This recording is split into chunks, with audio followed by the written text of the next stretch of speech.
Zdravíme všetkých poslucháčov pri vysielaní novostí z domova a zo sveta. Všetky uvedené informácie nájdete na webe Slovanských novín aj s uvedením zdroja. Novosti vysielame v pracovné dni od 18. hodiny. Nezabudnite označiť, že sa vám novosti páčia a takisto sa pridajte k odberu Slovanských novín na YouTube.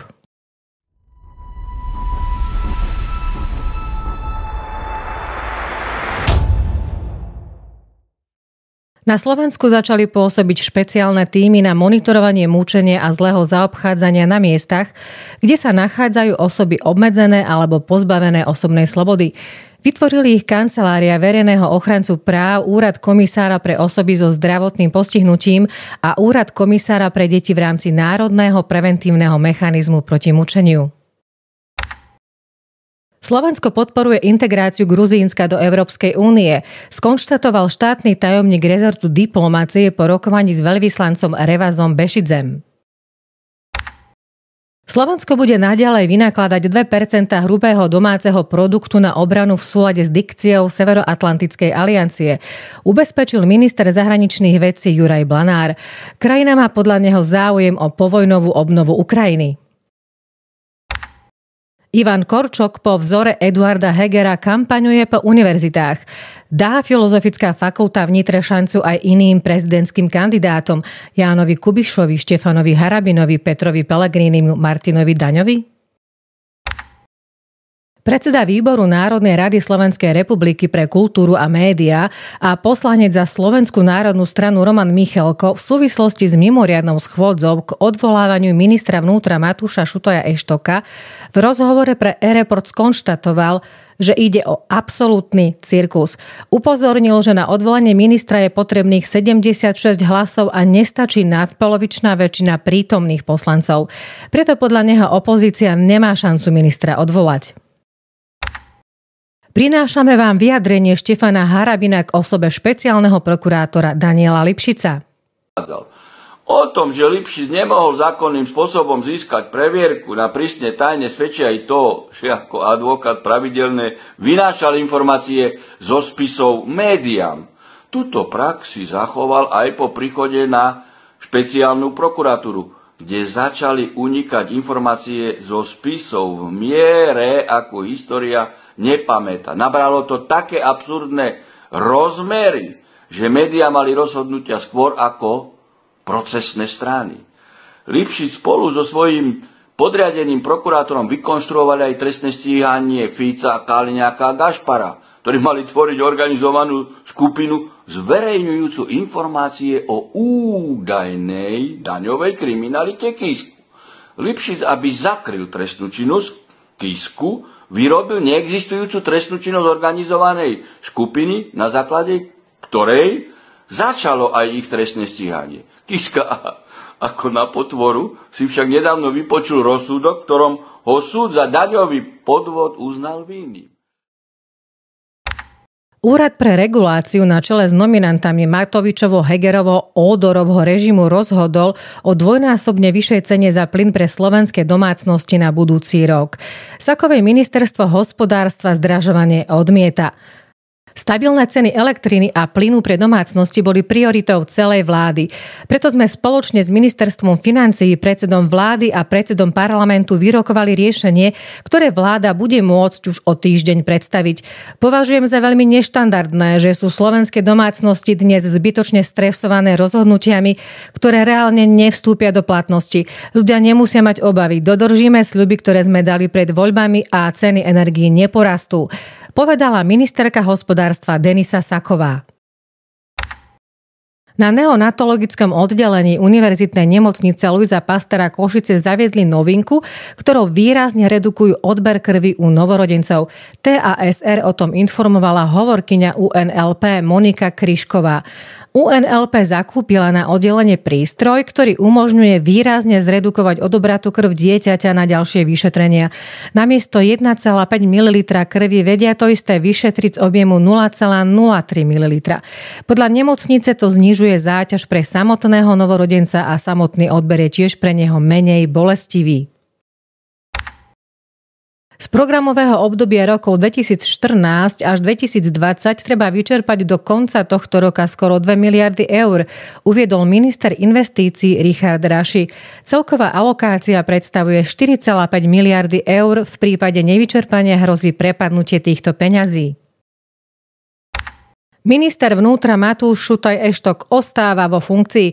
Za odvolanie ministra hlasovalo 61 poslancov, proti bolo 75 z prítomných 136 poslancov. Predseda Národnej rady Slovenskej republiky Peter Pellegrini vyhlásil 4. schôdzu Národnej rady za skončenú. Opozícia chcela ministra odvolať za čistky v polícii, ako aj za porušovanie zákona pri postavení vyšetrovateľov mimo službu. Neodvolaný minister vnútra na svojom facebookovom profile napísal: Opozičný cirkus sa skončil očakávaným výsledkom. Idem ďalej pracovať na bezpečnom Slovensku, kde zákon platí rovnako pre každého. Progresívne Slovensko naopak tvrdí, že sa nevzdajú a za spravodlivosť budú bojovať aj ďalej. Tomáš Taraba na sociálnej sieti napísal: Opozícia nemá ľuďom a Slovensku čo ponúknuť, len vlastnú frustráciu, hádky a neschopnosť. Východ Slovenska sa môže tešiť na nového investora. Po oznámení viacerých nových investícií v poslednom čase smeruje do Prešova nový investor. Spoločnosť De Jong, samotná obchodná jednotka v rámci spoločnosti REM Global Water, plánuje s výstavbou svojho závodu začať už v budúcom roku, informuje web openiazoch.sk. Kategóriu správ z domova ukončíme, ako sa už začína stávať zvykom, turistickým typom. Videli ste už Jánošikové diery? Navštívili ste toto miesto? Patrí k najkrajším turistickým trasám Národného parku Malá Fatra a radí sa k jedným z najkrajších slovenských výletov vôbec. Jánošikové diery sú sústava tiesňov a kaňonov s množstvom vodopádov a skalných scenérií. V zime, keď voda zamrzne, sa vodopády zmenia na nádherné ľadové kráľovstvo.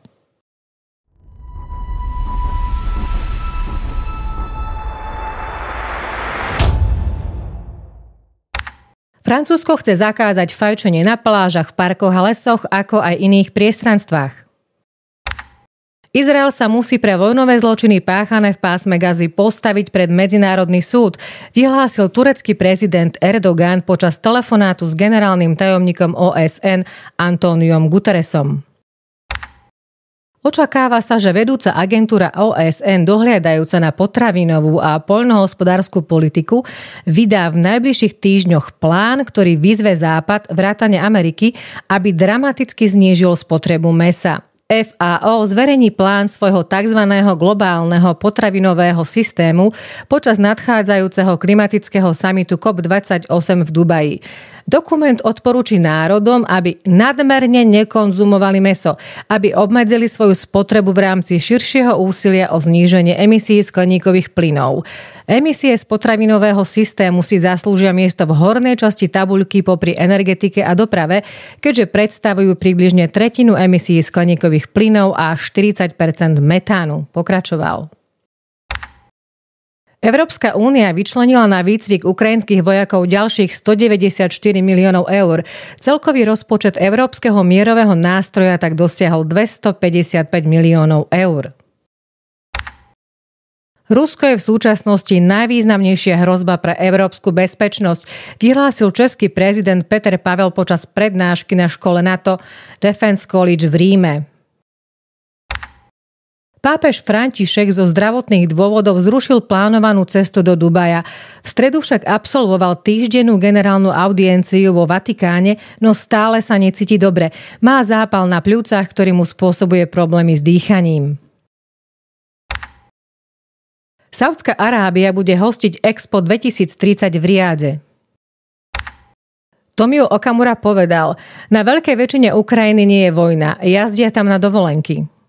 Ta značná, drtivá většina část Ukrajiny, není tam válka. Jezdí tam na dovolenou Ukrajinci. I české dráhy tam posílili vlakové spoje. Můžu se zeptat, ano. Co by bylo teda na Ukrajině, kdyby tam ostatní státy neposlali zbraně? No já si myslím, že už by v tuto chvíli nebyla válka. A kdo by tam vládnul? Já myslím, že by bylo ukončení. Kdo by tam vládnul? To je otázka. Řekněte na to, k čemu by to vedlo. Já si myslím, že by to vedlo za prvé k ukončení konfliktu, za druhé by to vedlo k tomu, že už by seděli dávno u jednacího stolu Ukrajina s Ruskem a s velmocema. A proč by o něčem jednali? A já souhlasím s Donaldem Trumpem, který říkal, že pakliže se stane prezidentem, tak než dojde do Bílého domu, tak ta válka skončí. Protože v okamžiku, kdy Spojené státy přestanou podporovat ten konflikt, což je známá věc, tak samozřejmě jsou okamžitě všichni u jednacího stolu. Ta válka není naše. Premiér Fiala říká... Podvodná sopka vytvorila nový ostrov pri Japonsku. Erupcia pokračuje. V novembri dosiahla vláda USA novú úroveň a prekročila kritickú hranicu dlhu. Dnes je verejný dlh USA 33,7 bilióna dolárov. Štátny dlh USA sa zvyšuje mesačne o 604 miliard dolárov, čo je približne 20 miliard dolárov denne, alebo 833 miliónov dolárov každú hodinu. Ak bude tento trend pokračovať a momentálne nie je dôvod tvrdiť, že sa to zmení, tak do konca budúceho roka dosiahne štátny dlh 41 biliónov dolárov. Na vyriešenie palestínsko-izraelského konfliktu je potrebné vytvoriť suverénny palestínsky štát v rámci hraníc z roku 1967, vyjadril sa ruský prezident Vladimír Putin. Teraz, keď krvavý konflikt prináša nevýslovné utrpenie civilnému obyvateľstvu Palestíny, považujem za obzvlášť dôležité opätovne potvrdiť konzistentný postoj Ruska v prospech realizácie legitímnych práv vášho ľudu na vytvorenie vlastného suverénneho štátu v rámci hraníc z roku 1967 s jeho hlavným mestom vo východnom Jeruzaleme. To je presne to, čo sa považuje za kľúčovú podmienku na dosiahnutie komplexného, dlhodobého a spravodlivého palestínsko-izraelského urovnania. Vladimír Putin na Ruskom národnom zhromaždení povedal: Rus je viac ako len národnosť. Tak to bolo mimochodom v histórii našej krajiny vždy. To zahŕňa kultúrnu, duchovnú a historickú identitu. Byť Rusom je v prvom rade zodpovednosť. Opakujem, záchrana Ruska je obrovská zodpovednosť. V tom spočíva skutočný patriotizmus. A ako ruský človek chcem povedať, len zjednotené, silné, suverénne Rusko je schopné zaručiť budúci a svojbytný rozvoj ruského národa a všetkých ostatných národov, ktoré žili a žijú v našej krajine po stáročia zjednotené spoločným historickým osudom. V Moskve sa podarilo zabrániť teroristickému útoku plánovanému na odpálenie tanku na železničnej stanici. Zatkli muža, informuje oddelenie vyšetrovacieho výboru hlavného mesta. Globalisti odrezávajú farmárom kyslík. John Kerry, americký špeciálny vyslanec pre boj proti klimatickej zmene, obhajoval vojnu proti farmárom a tvrdil, že malé súkromné farmy sú významnými zdrojmi emisí dusíka a že americké poľnohospodárstvo musí zakročiť v boji proti globálnemu otepľovaniu. Vyzýva na výrazné zníženie poľnohospodárstva, aby sa splnili ciele radikálnej zelenej agendy stanovené WEF a OSN.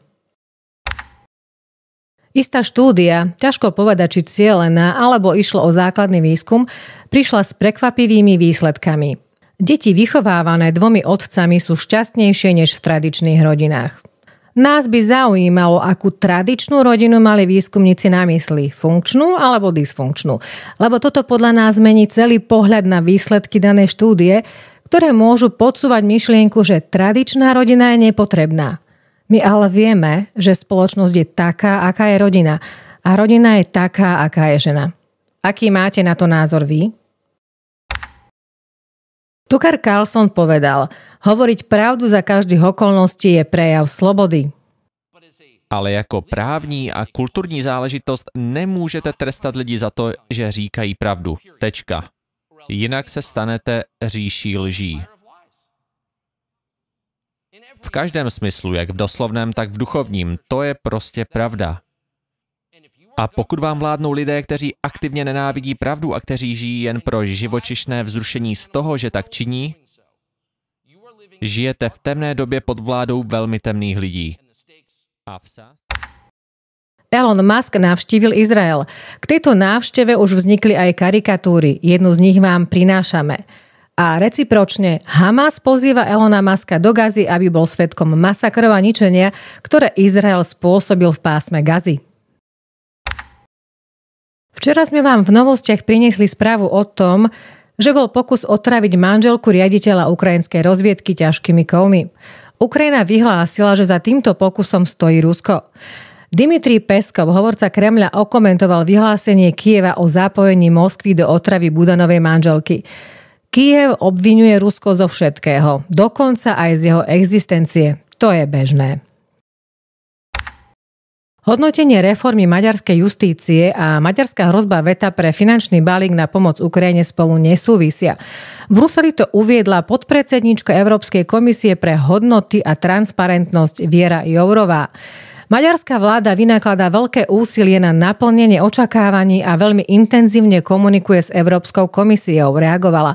Dala však jasne najavo, že rozhodnutie Európskej komisie nemožno naťahovať do nekonečna, zatiaľ však komisia od Budapešti očakáva odpovede na doplňujúce otázky.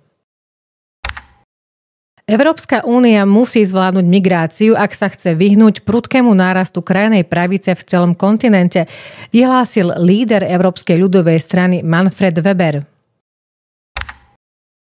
Ukrajina začala vydávať predvolanie pre chorých a mŕtvych. Obyvatelia Žitomírskej oblasti hlásia excesy ukrajinskej mobilizácie. V Srbsku sa začali cvičenia srbskej armády za účasti nových obrnených transportérov Lazar 3. Poľské noviny do reči s odvolaním sa na slová istej aktivistky napísali, že Poľsko začalo požadovať, aby mu Ukrajina vrátila Lvov. Lvov sa musí vrátiť do Poľska. Protest pri hraniciach Ukrajiny naberá na obrátkach. Už ste prežili svoj život, choďte na front. V Kyjeve sa objavili letáky s takýmito sloganmi. Na pozadí mobilizačnej krízy ukrajinské ozbrojené sily agitujú, aby starší ľudia išli do vojny. Medzi ďalšie slogany na letákoch patria: Nikdy nie je neskoro prihlásiť sa do ozbrojených síl Ukrajiny. Šťastná staroba je možná, vek je len v tvojej hlave. Vstúpte do radov ozbrojených síl Ukrajiny.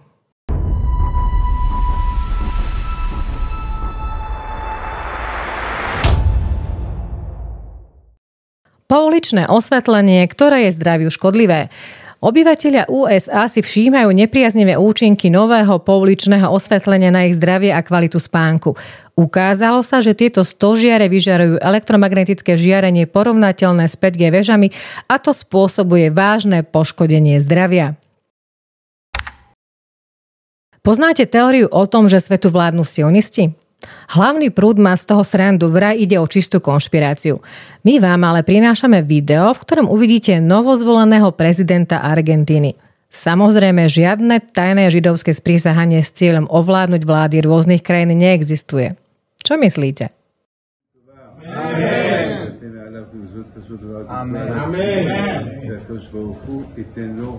חוכמה, בינה ודעת. להנהיג את המדינה הגדולה ארגנטינה, אשר באתי מעל כל זאת השבועות וזרה וזאת אנשים יעזרו. עד יבוא כבוד שמו בחלל שכר ומעשי ידיו. אמן. בזכות עבודה הקדושת הגבוהה עליה וחמיכן הרצון. אמן. ביש והרחבותינה בהם שרתו וכל הקהל. Chemtrails je označenie pre súbor konšpiračných teórií, podľa ktorých sú z lietadiel do vzduchu rozprašované škodlivé chemické látky alebo aj baktérie či vírusy, respektíve, že sú tieto látky umelo pridávané do leteckého paliva, aby vyvolali škodlivý účinok u ľudí. Táto téma polarizuje obyvateľstvo. Niekto tomu verí, iný nie. Pri pohľade na oblohu však človeku príde na myšlienka. Čo ak je to pravda? Potom sa chemtrails stáva skutočne nebezpečnou zbraňou. Pravdivosť by mohla byť potvrdená oficiálnou správou. Španielská vláda totiž priznala, že počas rozsievania mrakov okrem iného rozprašuje jód, strieborný, chloricódny a suchý ľad. Táto informácia bola zverejnená 10. apríla 2023 na stránke štátnej meteorologickej agentúry. Tak čo vy na to? Napíšte nám do komentárov, čo si o chemtrails myslíte vy.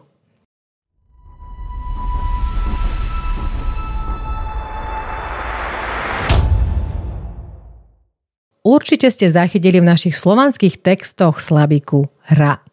Termín Ra v pradávnej minulosti našich predkov vyjadroval prvopočiatočnú, inteligentnú, tvorivú a milujúcu silu, ktorá nielenže tvorí tento svet, ale sa aj nachádza vo všetkom stvorenstve.